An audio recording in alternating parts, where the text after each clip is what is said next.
China has grown rapidly over the recent past, socially, economically, and most importantly, militarily. The Chinese economy has become one of the fastest growing over the last decade, with China focusing on constant expansion inside and outside its borders.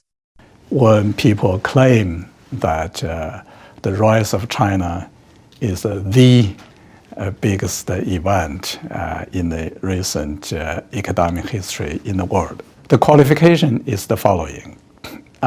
If we look at the issues from the point of view of the total GDP, so within 30 years, in terms of a growth rate of total GDP, China has break the record. And then the other issue is the other qualification is poverty relief. So within this 30 years of time, the largest poverty relief happened in China. So that is a very important issue. And then the third aspect is the relative economic development. At the very beginning of the Chinese economic reform, China was one of the poorest nations. So this is actually a key point. So when the reform started, if we are talking about relative economic development level, China was about something like 1/20th of the US level. So that's significantly below the level of the average Africa per capita GDP. So when people talk China as a superpower, for example, if we look at the per capita GDP level, it's less than 1/4 of the US level. So if we compare China with the Soviet Union at its peak time, Soviet Union was significantly more than 1/3 of the US per capita GDP level. So China is still below that level. And also we know that what happened before the economic reform. So there were two disastrous movements. One is the Great Leap Forward movement, and the other is the Cultural Revolution. So reform means no Great Leap Forward movement, no Cultural Revolution, and the whole way of organizing the economy has to be changed. The United States, once regarded as the sole superpower, is no longer the only dominant player on the global stage. China is emerging as a formidable competitor, challenging America's influence and authority worldwide. However, in recent decades, the overall economic performance of the United States has faced significant challenges. Today, the US is grappling with unprecedented levels of national debt, which has now exceeded $36 trillion. Annual interest payments on this debt have surpassed $700 billion and are projected to rise even further. To put this into perspective, the US defense budget, already the largest in the world, exceeds the combined defense budgets of 20 other countries. This staggering financial burden raises critical questions about the sustainability of America's economic and military power. As a superpower, the cost of maintaining global dominance comes with an immense price tag, especially its massive defense budget. Unfortunately, this burden is being felt by ordinary Americans. The rising costs of healthcare, education, housing, and basic services have become increasingly unaffordable for the average citizen. Even middle-class families are struggling to make ends meet in this challenging economic environment. Housing prices, for example, have skyrocketed to 6 or 7 times the annual income of an average family, whereas in the 1980s, this ratio was just 2 to 3 times. Healthcare and education costs have also surged, placing a heavy burden on ordinary citizens. College tuition, for example, has grown 3 times faster than incomes over the past few decades, making higher education nearly inaccessible without accumulating significant debt. At the same time, wages have failed to keep pace with inflation, and the federal minimum wage hasn't increased in 16 years, leaving many workers struggling to cover basic expenses. In stark contrast, China has managed to significantly raise wages over the same period, improving living standards for its citizens. Over the past few decades, China has lifted 800 million people out of poverty and into the middle class. This progress stands in sharp contrast to the growing inequality in the US, where the wealthiest 1% now control approximately 40% of the nation's wealth. Additionally, while the US was once the clear leader in high-tech industries, China has caught up in key areas such as green energy, electric vehicles, and large-scale infrastructure development. China has also made remarkable advancements in AI and 5G technology, directly challenging America's dominance in these critical sectors. In conclusion, the world is undergoing a significant transformation, and global power dynamics are shifting. The United States is no longer the unrivaled superpower it once was. Emerging powers like China are challenging America's economic and military dominance. In America, access did not lead to boom, but rather rebirth. Public backlash against unbridled capitalism sparked mass protests, social movements, media exposés against corruption, violent clashes between workers and big corporations, and civil service reforms. Reading the news back then, you might conclude America is in decline. But with the benefit of hindsight, we know that the seeming chaos at the time was a groundswell of economic and social reforms that came to be known as the U.S. Progressive Era. That domestic revolution, along with imperial acquisitions abroad, paved the way for America's rise as the superpower of the 20th century. The lens of American history helps us understand the evolution of modern China in a way that's familiar, but importantly, not identical. China's rise, beginning with market reforms in the 1980s, is arguably the most significant rupture in the 21st century. It has shifted the balance of power from the West to the East, reshaped economic relations around the world, challenged long-held assumptions that economic growth cannot be achieved without Western democracy. America and China have different political systems, obviously. America is a democracy, whereas China is ruled by one party. Thus, as we will see, the two countries respond to the excesses of capitalism very differently. One by activating civil society, and the other by tightening political control. As Mark Twain once said, history does not repeat itself, but it often does rhyme.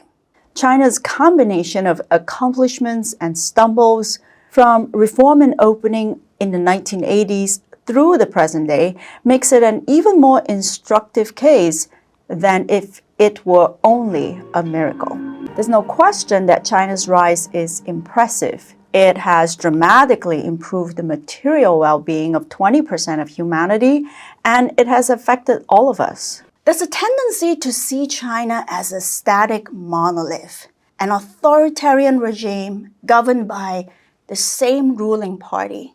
In reality, since the establishment of the People's Republic of China in 1949, at least 3 different Chinas have emerged under Mao, Deng, and Xi. Mao ruled for a 3-decade period from 1949 to his death in 1976. Under Mao, China was a centrally planned economy cut off from the world. Through mass propaganda, Mao engineered a personality cult. During the 10-year Cultural Revolution, he incited fanatic followers to attack government officials and eventually turn against one another in his scheme to purge moderate politicians whom he saw as his rivals. Mao's personalist dictatorship and the closed command economy inflicted famine, poverty, and mass violence upon the country. After Mao came Deng Xiaoping, who launched reform and opening in December of 1978. Interestingly, unlike Mao, Deng was never chairman of the Communist Party. Deng's highest administrative title was Vice Premier, but crucially, he held the post of the chairman of the Central Military Commission. As Ezra Vogel wrote, in the annals of world political history, it would be difficult to find another case where a person becomes a top leader without formal recognition of the succession. Not only was Deng not given an inauguration, there was not even a public announcement that he had risen to the top position. Yet despite the lack of pomp and celebration, China entered a new, miraculous 30-year chapter under Deng, known as the Reform Era. Politics is the foundation of all economic growth. Thus, Deng's reforms rested on a quiet political revolution, a fundamental shift from Mao's one-man rule to a new model of collective term-limited leadership. On the economy, Deng abandoned key elements of central planning, liberated the private sector, and engaged with the United States. On governance, he made the bureaucracy more decentralized, adaptive, and results-oriented. While Deng never endorsed corruption, he announced that some will get rich first, implying that CCP officials would personally benefit from doing their part to drive GDP growth at all costs. This process of reform was not a smooth, straight line, however. In 1989, China was hit by an existential crisis. Mass protests broke out in Tiananmen Square that erupted in a bloody crackdown. Foreign investors fled the country, and the conservative faction had the upper hand. At that juncture, China's market reforms could have been reversed. In 1992, Deng turned the climate around with his famous Southern Tour, a publicity campaign to pump up support for continued market reform. He succeeded, and a new leadership took over, vowing not only to keep markets open, but wider than before. Subsequently, under Deng's successors, Jiang Zemin and Hu Jintao, the initially rural orientation of China's market reforms, which massively benefited poor farmers, took a decidedly urban turn as export manufacturing and foreign investment surged. Factories relocated to China. Like in the U.S. Gilded Age, mass industrialization depended on migrants. Except in China, these migrants were domestic.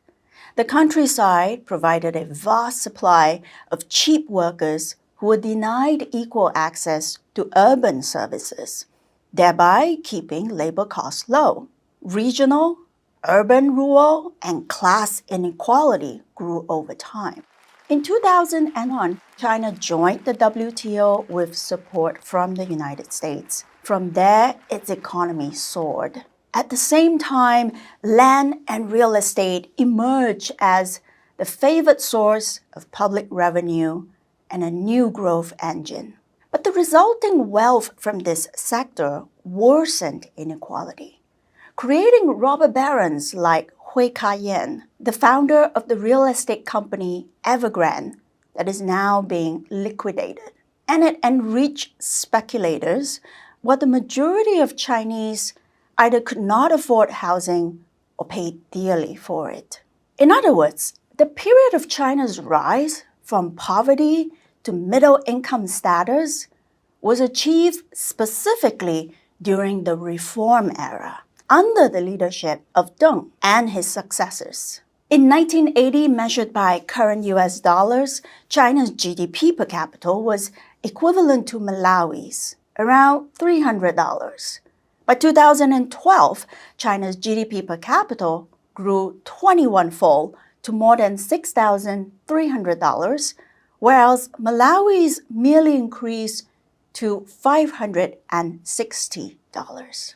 During this 30-year period, China's feat of lifting some 800 million people out of absolute poverty was achieved through sustained national growth.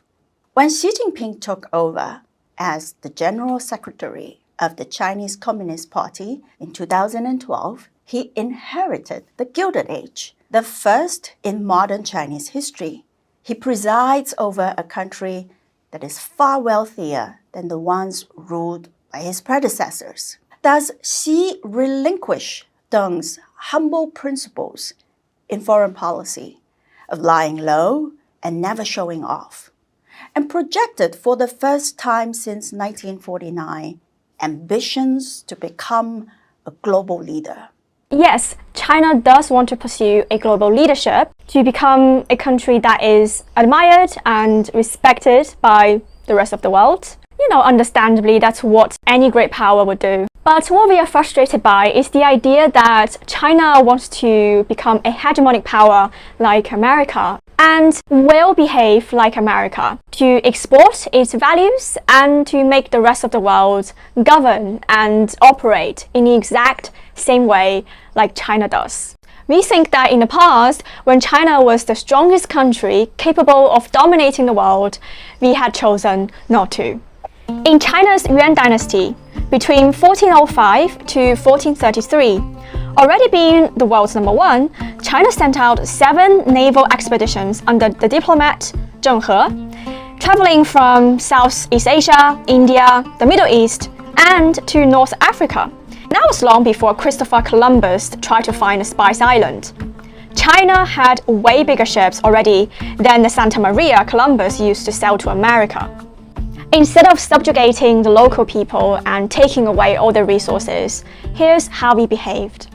At each stop on his journeys, Zheng He formally proclaimed the magnificence of China's new emperor, bestowed lavish gifts on the rulers he encountered, and invited them to travel in person and send envoys to China. 谢谢酋长，为了表达我们的诚意，我们随船带来了一些礼物，想赠给弗罗莫斯。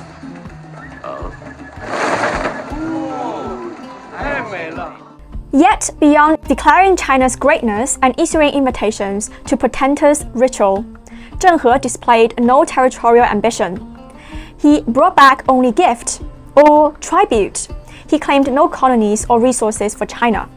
At most, he can be said to have created favorable conditions for Chinese merchants through a kind of early exercise of Chinese soft power. 您是来做生意的？这是其一。大明皇上希望各国各地通过和平交往，共享繁荣昌盛。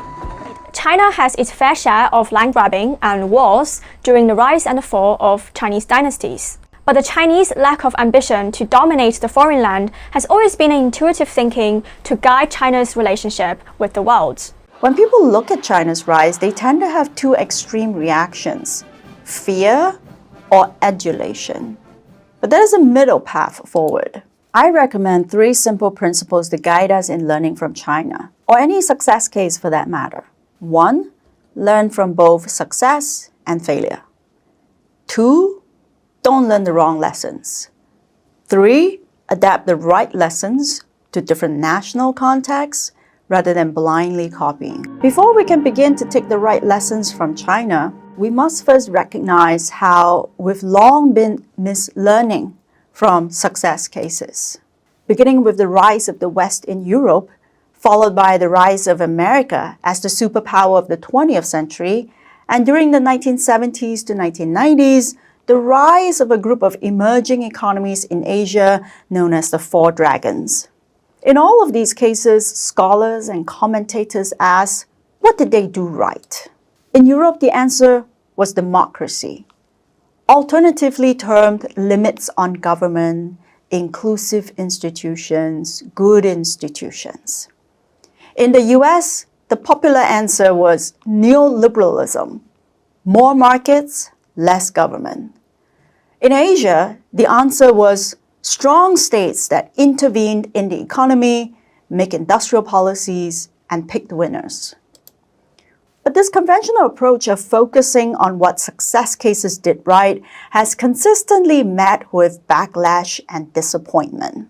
Democracy, once vaunted for fueling Western success, is now threatened by populism and polarization. In America, neoliberalism is now being blamed for inequality, poor infrastructure, and the government's inability to deliver essential goods like masks during the pandemic. In Asia, after the 1997 financial crisis, state intervention went from being a target of praise to being the source of corruption. As a result, if you look at the pattern of learning in the past century, we have repeatedly undergone cycles of hype followed by disillusionment. Why have we been continuously mislearning?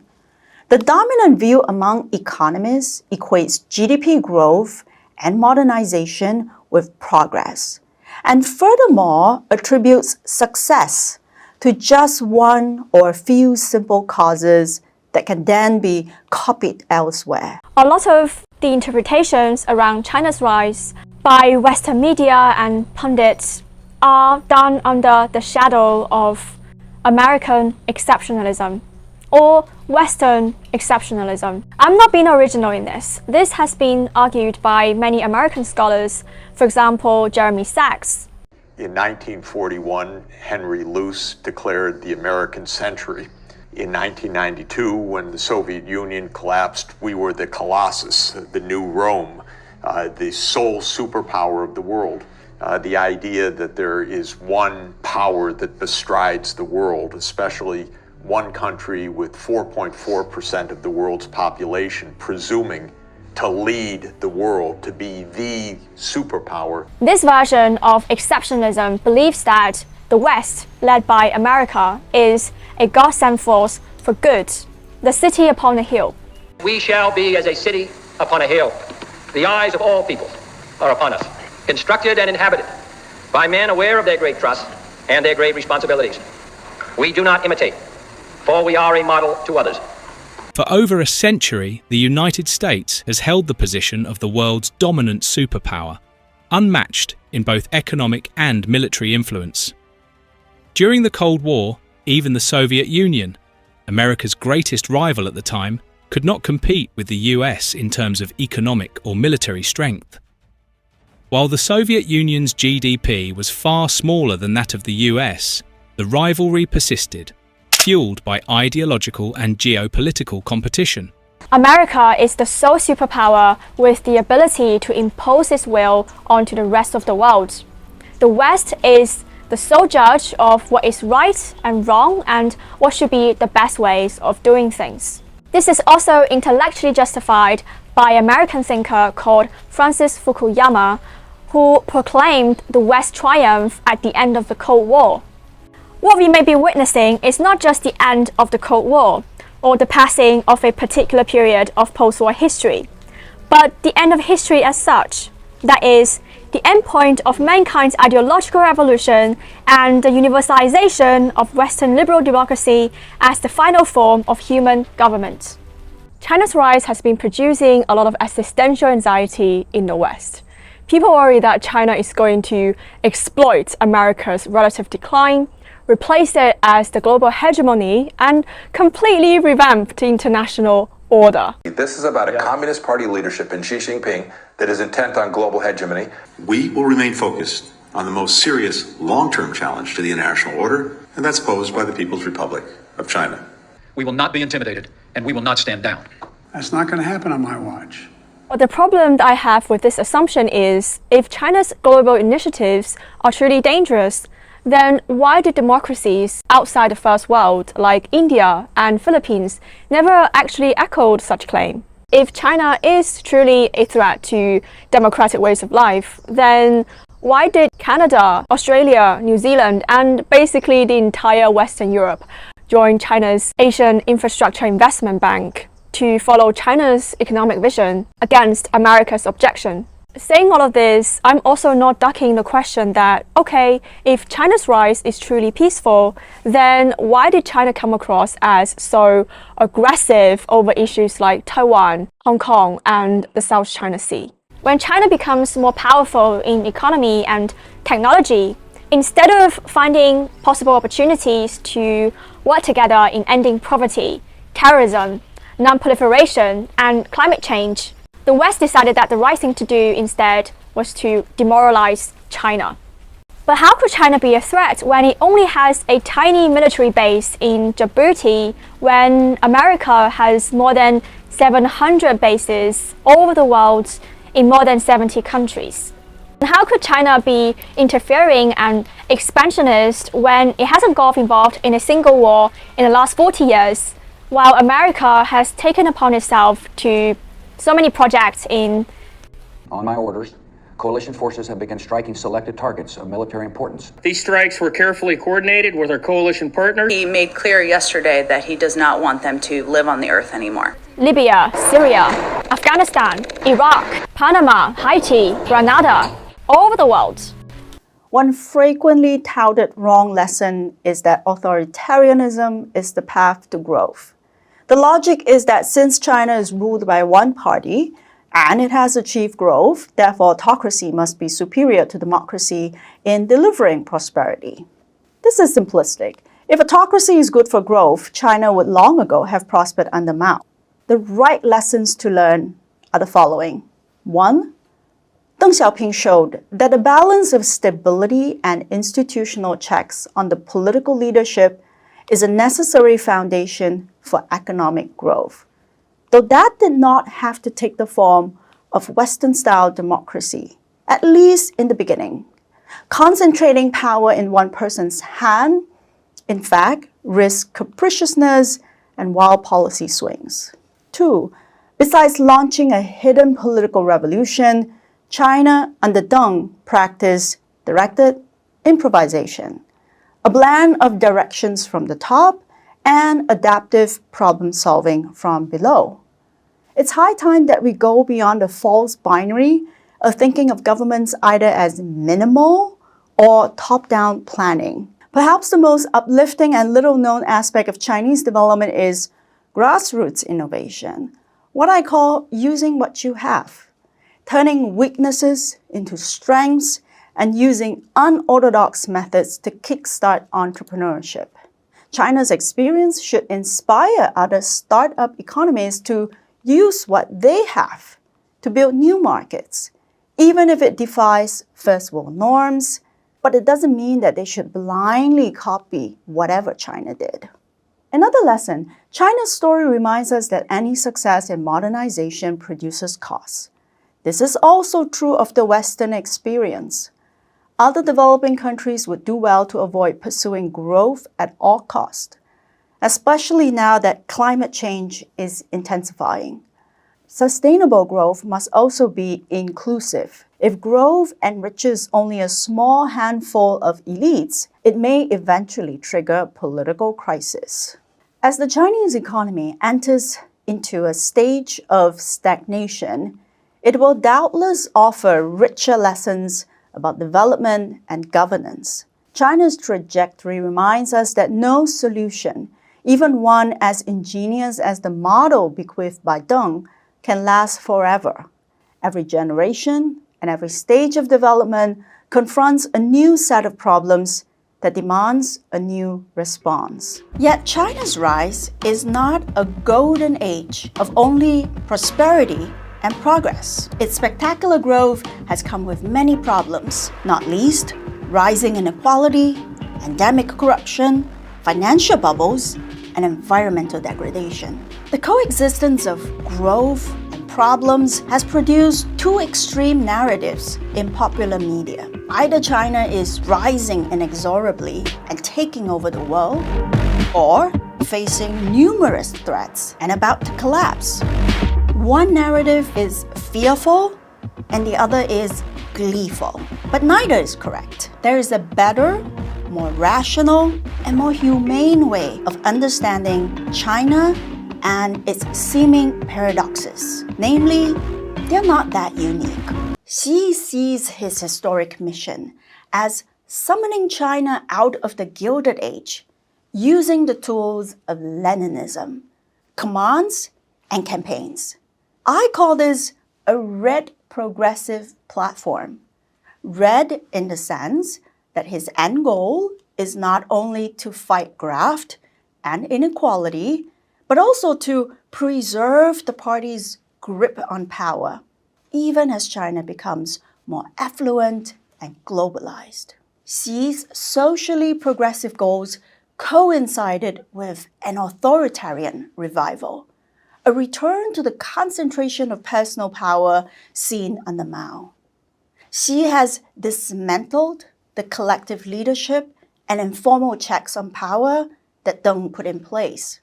He has tightened political control and reversed much of the limited political liberalizations that occurred in the previous decades, such as investigative journalism. He has also expanded the state sector at the expense of the private one. As soon as he took office, Xi launched his Red Progressive platform, even though he did not call it that. That began with the anti-corruption drive, the longest in the party's history, and his poverty eradication campaign. It pledged to eliminate the last mile of poverty, some 100 million people, through targeted government assistance in the poorest regions. In 2021, his agenda extended to a crackdown on big private tech companies and celebrities who were perceived as decadent. The private tutoring industry, blamed for creating unequal access to education, was shut down almost overnight by command. But when the regulatory storm in 2021 alarmed investors and wiped out billions in share value, Xi seemed to learn the limits of commands. In a speech later that year, he told an audience of Chinese bureaucrats, "On eradicating poverty, we have plenty of experience, but on managing prosperity, we still have much to learn." In the coming years, perhaps decades, Xi's big gamble is that it can mobilize the nation to replace an expired growth model with a new one, focused on technology, clean energy, and advanced manufacturing. That gamble remains in progress.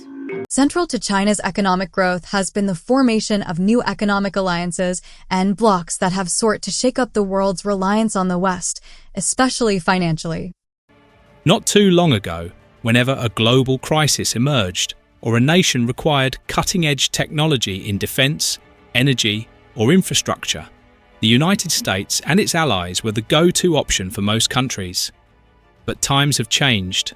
Today, China and Russia are stepping into the spotlight, forming new alliances and competing aggressively in economic and technological arenas. The global landscape is shifting rapidly, and nations are realigning themselves to serve their own interests in this evolving geopolitical environment. For instance, China and Russia are steadily increasing their influence in African nations by forming strong economic and political alliances. Also, Beijing has focused on strategic placement in global trade, essentially becoming the manufacturing and infrastructural development capital of the world. When China joined the World Trade Organization in 2001, it marked a new era in global economics. Lower trade barriers allowed China to ship cheap toys, t-shirts, and TVs around the globe, and an export bonanza that helped lift hundreds of millions of Chinese into the middle class. Then around here, two pivotal events occurred. I am officially running for President of the United States. And that same year, China officially revealed a 10-year plan to upgrade its thriving export economy with cutting-edge innovations. Made in China 2025 is essentially President Xi Jinping's vision to secure China's place in the world as a preeminent global technological leader. At its heart, it's really about ensuring that China's national security goals are at the heart of its policy making. It's the kind of grand ambition that would galvanize successive U.S. presidents into taking action. Actually, all the Chinese top leaders, going back to 2002 at the Party Congress speech, and Jiang Zemin have listed development, economic development, as the top priority. Even Xi Jinping, in the last Party Congress in 2017, used economic development as the top priority for the party. But increasingly, over the last few years, you've been hearing Xi Jinping talking about development and security, meaning national security. So what you could see on Sunday when he gives the big speech before at the beginning of the National Congress, he could essentially elevate national security on the same level as economic development. And that, according to analysts, means perhaps the party, and we've seen it with the tech regulation crackdown and the like, that perhaps Xi Jinping at the top of the pyramid in China is willing to sacrifice some economic growth for the sake of national security. But at the same time, as I said, Xi Jinping has earmarked tens of billions of dollars to build its own domestic semiconductor industry, advanced chips. So there's that balancing act. It's a national security issue, but it's also an extreme economic security issue for China. China has been making significant moves to strengthen its military and commercial presence in the Indian Ocean. From the ports of Gwadar in Pakistan to Hambantota in Sri Lanka, China's influence is growing rapidly. Both of these ports, effectively at China's disposal, are crucial for securing Beijing's energy supply and expanding its strategic reach. In Myanmar, China has been investing heavily in the development of the Kyaukphyu deepwater port, with plans to use it as a base for military operations. The Maldives has also seen China's growing influence, with Beijing helping to build infrastructure and even providing free military assistance to the island nation. This expansion across the Indian Ocean has led to growing concerns, particularly in India, which sees China's growing footprint as a direct threat to its own security. The Indian Ocean is not just a paradise for tourists, it's a crucial artery for global trade. Nearly 80% of China's oil imports flow through the region, and the control of key ports and bases could allow Beijing to safeguard its energy needs while exerting influence over global trade routes. This growing influence is causing major geopolitical shifts, and many fear that the UK's decision to cede the Chagos Islands to Mauritius could accelerate China's ambitions in the region. US and UK officials, including prominent Tories and Republicans, have criticized the decision. They argue that it gives China a strategic advantage and undermines the long-term security interests of the West. China's scramble for island supremacy is reshaping the Indian Ocean and beyond. Its string of pearls strategy is more than just a territorial grab. It's a calculated effort to dominate one of the world's most important maritime regions. As Beijing builds military bases and strengthens alliances across the Indo-Pacific, the global balance of power is shifting, and with the controversial decision to cede the Chagos Islands, the West may have just handed China a significant victory in this ongoing geopolitical battle. If China floods the market with dirt-cheap, high-quality goods powered by this tech, what happens to manufacturing in the US, Europe, or India? Automation's already eating jobs, but China's AI and robotics could make entire factories obsolete overnight. Economists are warning of a displacement crisis, millions out of work, supply chains in chaos, and a global economy that's suddenly lopsided in China's favor. Is this progress or a ticking time bomb? China's government isn't messing around. They've got a plan called Made in China 2025, and it's basically a blueprint to dominate tech by the end of this decade.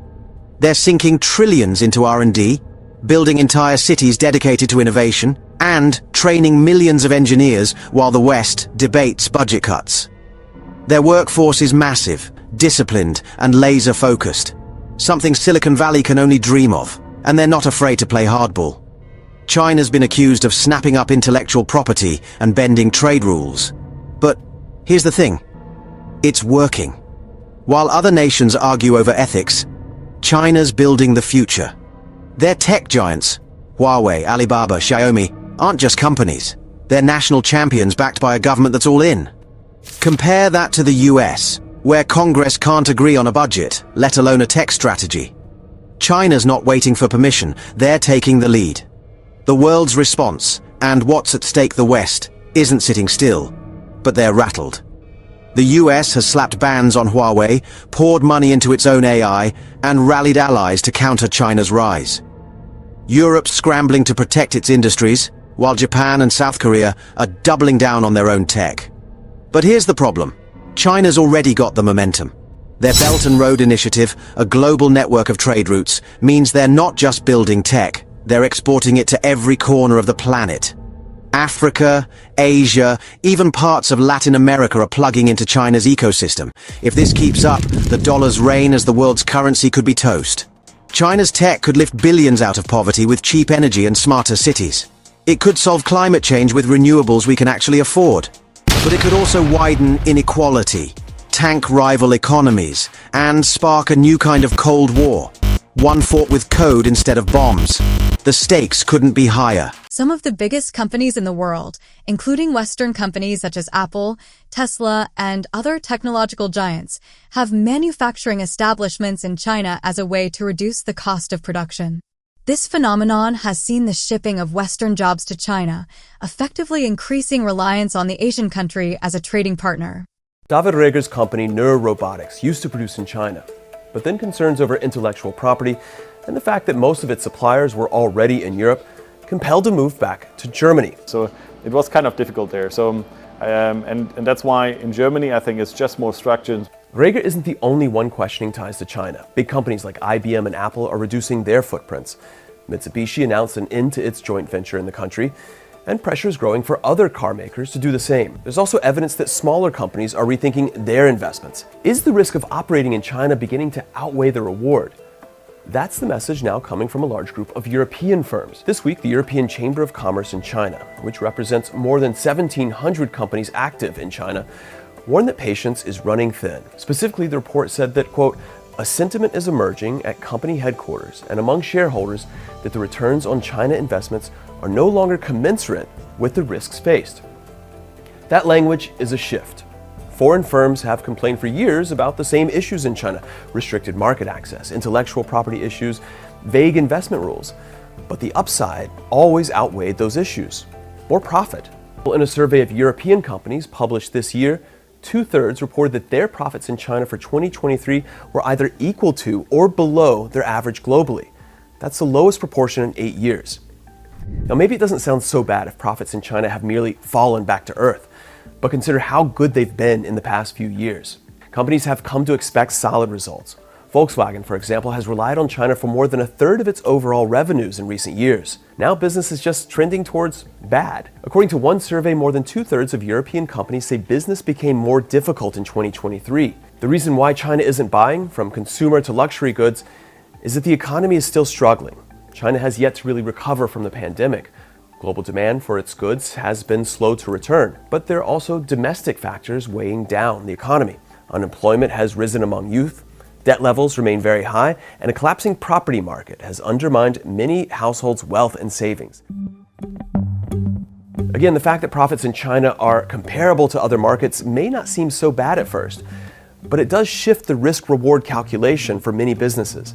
As I mentioned, companies were already facing certain problems, unequal market access for one, but other risks have become more pronounced in recent years, often at the expense of his economy. He clipped the wings of the country's rising tech sector and put its CEOs in their places. He's pushed for more national production and the consumption of Chinese-made products. Xi has also made social control an important focus. He's tightened censorship and cracked down on critical voices online. In Hong Kong, he ushered in security crackdowns. And he's passed a new espionage law with vague definitions of illegal activity. He's also increased saber rattling against Taiwan. All of these measures are problematic for foreign businesses. Overall, Chinese nationalism is becoming a bigger problem for many companies. Beijing, for example, stopped publishing youth unemployment numbers for 6 months after that data continued to worsen. In August, it stopped providing the daily flows of foreign funds into domestic stocks after those numbers turned and stayed negative. In other words, more investors were pulling money out than putting it in. If that doesn't seem like such a big deal, consider this. Investors, domestic and foreign, rely on such data to make decisions about their future investments. If they can't trust the data, then that's a problem. And it only adds to an environment where economic reality is being buried under a guise. For a country that needs more outside investment, that is indeed a problem. You may think of the car industry when you think of Chinese firms now competing with the West. It's a good example. Foreign car makers did well in China for decades. Now they're facing stiff competition in China and outside from Chinese companies that have received help from Beijing, from cheap capital injections to cushy land deals and other subsidies. But the car sector isn't alone.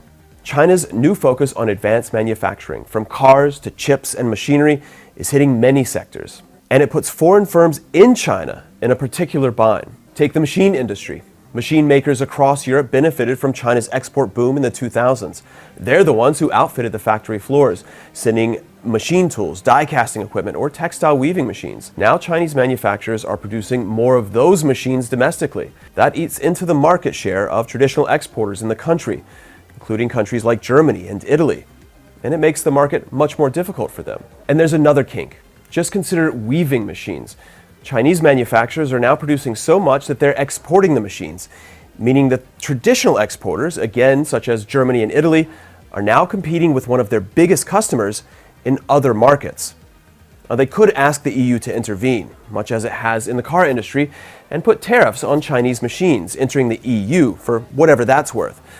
But then they risk blowback from Beijing, and many companies are still heavily dependent on Chinese sales, even if they are losing market share. In a recent policy paper, Germany's Machine Industry Association warned firms that in some cases, turning to political measures against Beijing might actually mean giving up the Chinese market altogether. Central to recent campaigns in the West has been reducing the cost of production back home in order to bring back the jobs that have been outsourced overseas. Overseas, in this case, obviously referring to China, back home. This is number one, but this is the first of many. The U.S. efforts to contain China's growth began with tariffs and some of the trade policies in the Trump administration. Basically, they sought to make it more expensive for Chinese companies to sell to the U.S. and consequently redress a massive trade deficit, the imbalance that occurs when a nation imports more from a country than it exports to it.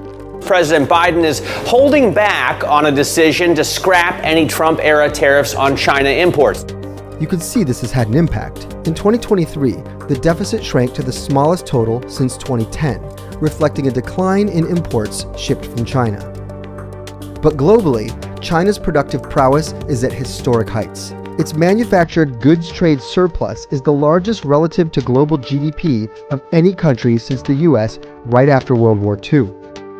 Trump also introduced policies to control high-tech exports from U.S. manufacturers, as well as those of some allied economies, which were tightened by the Biden administration. So that essentially makes it impossible or much harder to transfer U.S. goods or U.S. technologies into China. The U.S. government stopped Huawei from being able to sell much of its telecom equipment into the United States, and then it went even a step further. It went to many of its allies around the world and tried to persuade them also to not let Huawei sell its equipment into their countries. That caused all sorts of problems for them. In 2022, they constrained China's ability to get the most advanced semiconductors out there, including AI chips that would be used to train models like ChatGPT. They also constrained the country's ability to get chip-making equipment, including the machines that make the most advanced chips that drive smartphones and also AI and quantum computing. Massive appliances like these extreme ultraviolet lithography machines developed by Dutch company ASML. The constraints are also intended to hinder China's tech giants from developing anything that could threaten America's military superiority, a concern long intertwined with Washington's economic strategy. Donald Trump's first presidency gave Washington a playbook of hardline tactics for preventing China from overtaking the U.S. as the world's dominant economic and technological power. Trump introduced punitive tariffs on China, as well as trying to rebalance the trade deficit, to try and contain China's economic rise, as well as trying to contain its military might. To me, the most beautiful word in the dictionary is tariff. Trump is focused on raising tariffs to prevent China from shipping many of their goods into the United States that perhaps are subsidized by the government. And his campaign for re-election left no doubt that his ambition for American supremacy was still his North Star. We will hire American, buy American, build American, grow American, and show the whole world that the American dream is back. But after 4 years out of the Oval Office, Trump is returning to face an emboldened, savvier China, and one the U.S. may already be losing its battle to contain. Tackling that is likely to be one of Trump's primary plot lines in the sequel to his first 4-year showdown with China. Take a look at this chart. You can see China's market share of many high-tech exports growing, particularly EVs, despite U.S. tariffs and restrictions on access to technology. Ultimately, there is this idea that trade always gets through. And that's sort of what we see when we think about the EV industry in China. So, for example, a big EV automaker like BYD, it's already getting around some of these potential restrictions by building factories in places like Thailand, in Hungary, and in Brazil. Trump wants to further limit imports of Chinese EVs and batteries, and in his second term may try to fulfill a popular campaign pledge to protect U.S. car makers. I will impose whatever tariffs are required, 100%, 200%, 1,000%. They're not going to sell one car into the United States. The concern in Washington is that the electric vehicles and some of the software behind them would be able to collect personal information and perhaps share it with the Chinese government, or at least with the companies that are involved in making those vehicles. It's the kind of rhetoric Beijing has vehemently rejected. 中国将继续坚定维护本国企业的正当合法权益，我们也支持中国企业依法维护自身权益。 But the data shows US-led export controls had an unintended side effect. They forced China to become more self-reliant and invest in its own scientists and researchers. They've been very aggressive in applying for patents that they think are going to help them develop domestic industries that are critical to their future. When President Xi Jinping makes something a priority in China, he can point to banks to provide cheap financing, he can point to state-owned enterprises to throw their full weight behind backing that certain sector or industry. For instance, backers of companies like Shanghai Microelectronics Equipment considered China's best bet for competing with ASML's advanced lithography machines. At this point, I think everybody believes that they're many years away from being able to match ASML at the pinnacle of the industry, but they're pouring billions and billions of dollars into this effort, and they're very determined to be able to close the gap as much as they possibly can. Evidence that China's semiconductor ecosystem was expanding emerged in 2023 when Huawei released the Mate 60, or more precisely, when Bloomberg News commissioned a research firm to take one apart. Inside that phone was a semiconductor that was much more powerful than anybody thought China could make on its own. Well, we're already seeing where all this is leading. Take a look at this next graphic. It shows that German investment in China has paradoxically increased in recent years. But actually, it turns out that most of that is reinvested profits from those China operations. Major foreign direct investments, greenfield projects, have meanwhile been falling in China. In other words, more companies are walling off their Chinese operations instead of investing in new ones. And while they're not flooding out of the country, they're increasingly looking at their options. There are, of course, challenges to a shift away from China. China has good infrastructure and experienced labor, and it's still a massive consumer market, even if the shine is beginning to wear off. On 1,100 acres in the middle of the Arizona desert, only one set of buildings rises above the horizon as far as the eye can see. We started construction well before the CHIPS Act came along, and that's in April of 21. This recently completed 3.5 million square foot building is Taiwan Semiconductor Manufacturing Company's first Arizona chip fabrication plant, or fab, making history not only for its enormous size, but because it's by far the most advanced chip fab on U.S. soil. So pilot production has started in this building. When we were here 3 years ago, it was steel beams and dirt. What kind of investment has it taken to get to this point? About $20 billion. When we first visited, TSMC was far from a household name, but the chip shortage and AI boom has thrust it into the spotlight. TSMC manufactures some 92% of the world's most advanced chips, in everything from NVIDIA GPUs to Apple iPhones. And now, for the first time in history, TSMC is starting to make those advanced chips here in the US. Customers like Apple are starting to make their chips here, with 2 more fabs planned by the end of the decade. The facility over here is our Fab 2. You can see the steel has been completed. But bringing advanced chip manufacturing to the US has proven difficult. Volume production, supposed to begin this year, is delayed until 2025. The Commerce Department recently hit TSMC with new shipping bans after its chips ended up in Huawei devices despite export controls. And incoming President Donald Trump stirred up fears when he expressed opposition to the CHIPS Act during his campaign. TSMC is getting $6.6 billion from the bill. The CHIPS Act was bipartisan. It had huge Republican support when it passed. Right now, we buy every single AI chip from one company in Taiwan. That makes America less safe. And so repealing the CHIPS Act would make Americans less safe. I just don't think they'll do that. So, have two US administrations hindered China in ways Trump initially intended? It doesn't appear so. The vast majority of Made in China 2025 targets that Bloomberg tracks actually have been achieved or are on track to be achieved. Tariffs have helped cut America's trade deficit with its rival. But, as we saw earlier, they haven't prevented China from boosting exports elsewhere. And while the US may have slowed Beijing's progress in some areas, like advanced chip making, overall, Xi Jinping's industrial policies are successfully advancing China's technological capabilities. But even if the US hasn't managed to trip China yet, nobody expects a second Trump administration to stop trying. If you look at the geopolitical landscape, I think it's clear that the United States will continue to apply pressure on their ally for more restriction. How this sequel to Trump's first confrontation with China will play out is yet to be written. But if you listen to Trump, it's clear that keeping America on top is his ultimate goal. We can do things that nobody else can do. China doesn't have what we have. Nobody has what we have.